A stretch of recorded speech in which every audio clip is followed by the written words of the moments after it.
नमस्कार, मैं अमित और आप देख रहे हैं आंखें न्यूज 24। देश के दोनों सदनों से पारित वक्फ संशोधन बिल को लेकर देश भर की तमाम विपक्षी पार्टियां बीजेपी के साथ सहयोगी पार्टियों पर हमलावर है। खासकर जदयू टीडीपी के साथ लोक जनशक्ति पार्टी निशाने पर है। इस बीच सदन के पास बिल के बाद दिल्ली से पटना पहुंचे चिराग पासवान ने विपक्षी नेताओं पर जोरदार हमला बोला। चिराग पासवान ने कहा, पिछले 11 सालों से जब मोदी सरकार कोई कानून या बिल लेकर आई है, तब तक विपक्षी दलों की तरफ से हाय तौबा खूब मचाया जाता है, लेकिन सरकार ने जो भी सदन में लाया है, मंजूर कराया है, उसे बिल के माध्यम से देश के सभी लोगों को फायदा हुआ है। लेकिन विपक्ष हमेशा नैरेटिव सेट में लगा है। विपक्ष जनता के बीच जाकर भ्रम फैलाता है, झूठ बोलता है। हमेशा की तरह जिस तरीके से विपक्ष उनको डराता रहा और पिछले 10 सालों में मोदी सरकार, केंद्र की हमारी एनडीए की सरकार के द्वारा लिए गए कानूनों को लेकर उनको डराने का काम करता रहा, पर इन 10-11 सालों में जनता और खास तौर पे अल्पसंख्यक समाज इस बात को समझ चुका कि ऐसा कुछ नहीं हुआ। इन 10 सालों में, 11 सालों में आज ये तीसरा कार्यकाल हमारी केंद्र की सरकार का चल रहा है। बताइए ना, इस 3 कार्यकालों में या पिछले 10-11 सालों में क्या ऐसा अहित हो गया मुसलमानों का? बल्कि जितनी गरीब कल्याण की योजनाएं हैं वो बिना किसी भेदभाव के समाज के हर वर्ग तक पहुंचाने का एक ईमानदार कार्य प्रयास हमारी सरकार ने किया। हमारी सरकार की सोच ही सबका साथ, सबका विकास, सबका विश्वास और सबका प्रयास की रही है। और जो लोग चिराग पासवान या लोक जनशक्ति पार्टी रामविलास के ऊपर सवाल उठाते हैं, मैं उनको भी कहना चाहूंगा कि आपकी नाराजगी मेरी सराखों पर कोई दिक्कत नहीं।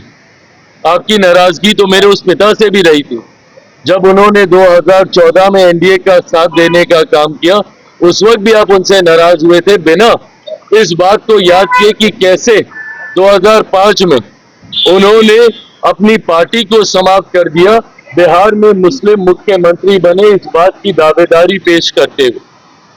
तो आपकी नाराजगी मेरी सर आंखों पर, और मैं मुसलमान समाज के हर एक व्यक्ति से मैं कहना चाहूंगा कि आपकी नाराजगी मेरे सर आंखों पर हकीकत है कि मेरे नेता ने भी हमेशा समर्पण भाव से सामाजिक न्याय की लड़ाई लड़ने का काम किया था।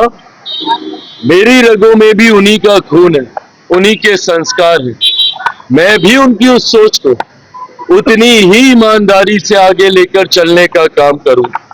वक्त बताएगा कि चिराग पासवान के द्वारा लिए गए फैसले आपके हक में थे या नहीं थे, पर तब तक अगर आप मुझसे अपनी नाराजगी भी अगर आप रखेंगे तो बस इतना याद जरूर रखिएगा कि चिराग पासवान का समर्पण न सिर्फ उस समाज के प्रति है, अल्पसंख्यक वर्ग के प्रति है, मुसलमानों के प्रति है, बल्कि उससे बड़ा समर्पण मेरे नेता, मेरे पिता आदरणीय रामविलास पासवान जी के विचारों के प्रति।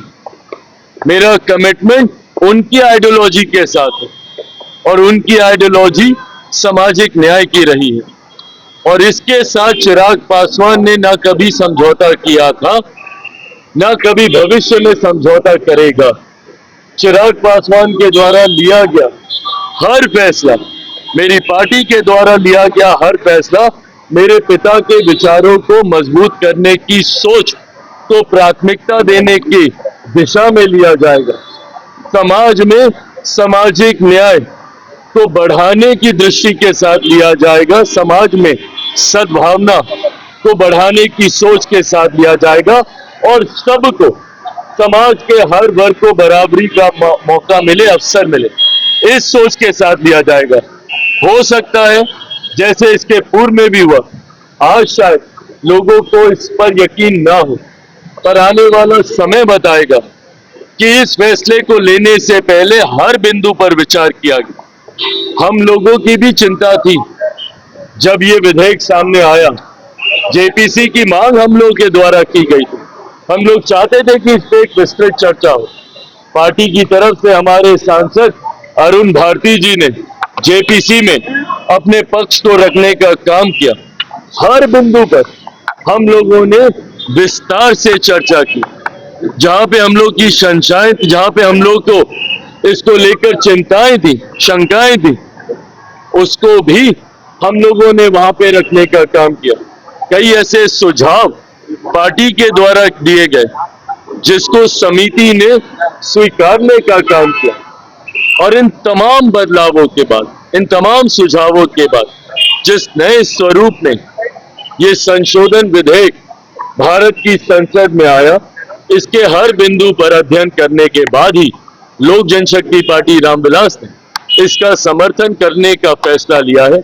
मैं मानता हूं कि आने वाले समय में गरीब मुसलमानों के हित में ये विधेयक रहेगा और समय इसको साबित भी करेगा।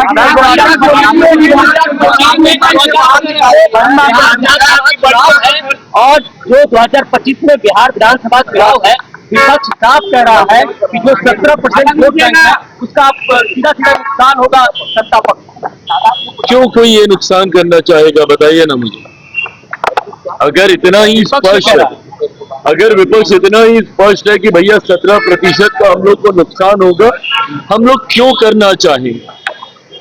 हम लोग चाहते हैं कि समाज में बराबरी का एक माहौल बने, अमीर और गरीब के बीच की लड़ाई को कम करने की सोच के साथ मेरी सरकार कार्य कर रही है।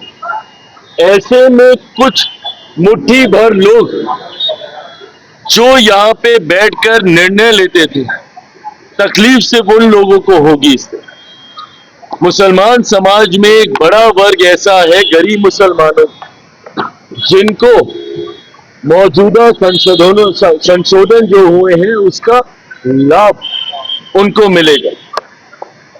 ऐसे में अगर विपक्ष ये कहता है, ये वही विपक्ष है जिन्होंने मुसलमानों को सिर्फ वोट बैंक बनाने का काम किया।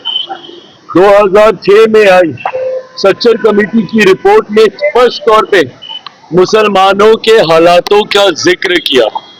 2006 से पहले किसकी सरकारें थी? केंद्र में लंबे समय तक कांग्रेस समर्थक सरकारें रही। बिहार का अगर जिक्र करें तो पूरा 90 का दशक और 2005 तक लालू जी की सरकार थी। और तो और लालू जी का। फिलहाल खबरों में इतना ही। अगर आपको हमारा वीडियो पसंद आया तो वीडियो को लाइक करें, चैनल को सब्सक्राइब करना ना भूलें। धन्यवाद। आंखें जो आपका चैनल है उसके लिए और उसके दर्शकों के लिए 2 लाइन की हम शुभकामनाएं अपने ढंग से देते हैं। आप सब में मिठास घुल जाए बांसुरी और बीन की तरह, और लोग आपको भी प्यार करने लगे वैक्सीन की तरह। हंसते रहें, मुस्कुराते रहें और देखते रहें आंखें न्यूज 24। राजधानी पटना में कई वर्षों से शिक्षा में उत्कृष्ट योगदान दे रहा है Lohia Nagar Mount Carmel high school Kankarbagh Patna, जहां नर्सरी से कक्षा 12वीं तक की होती है पढ़ाई। 10वीं और 12वीं बोर्ड परीक्षा में 100% अंक का रिकॉर्ड। एक ऐसा स्कूल जहां पठन पाठन के साथ साथ बच्चों के संपूर्ण विकास का रखा जाता है ख्याल। खेलकूद, सांस्कृतिक गतिविधि, मैथ ओलंपियाड, साइंस ओलंपियाड और बहुत कुछ। आज ही कराए नामांकन। नामांकन की प्रक्रिया जारी है। संपर्क करें DS/16 Gayatri Mandir road, housing board colony east, Indira Nagar, Kankarbagh, Lohia Nagar, Patna. हमारा पिन कोड है 800020। पटना में कई वर्षों से शिक्षा में अहम योगदान दे रहा है Gyansthali high school Alamganj Patna city, जहां 10वीं और 12वीं की बोर्ड परीक्षाओं में 100% अंक प्राप्त कर रहे हैं बच्चे। एक ऐसा स्कूल जहां न केवल होती है पढ़ाई बल्कि साथ ही साथ होती है कल्चरल एक्टिविटी, स्पोर्ट्स एक्टिविटी से जुड़े गेम्स, मैथ ओलंपियाड से लेकर साइंस ओलंपियाड, जहां बच्चों के लिए स्कूल कैंपस अत्याधुनिक सुविधाओं से लैस, छोटे बच्चों के लिए वाहन और ट्रांसपोर्ट की विशेष सुविधा। तो देर किस बात की, आज ही कराएं अपना नामांकन Gyansthali high school Alamganj Patna city में, जहां नामांकन की प्रक्रिया जारी है। संपर्क करें पुलिस चौकी Alamganj main road near Alamganj थाना पटना बिहार 800007।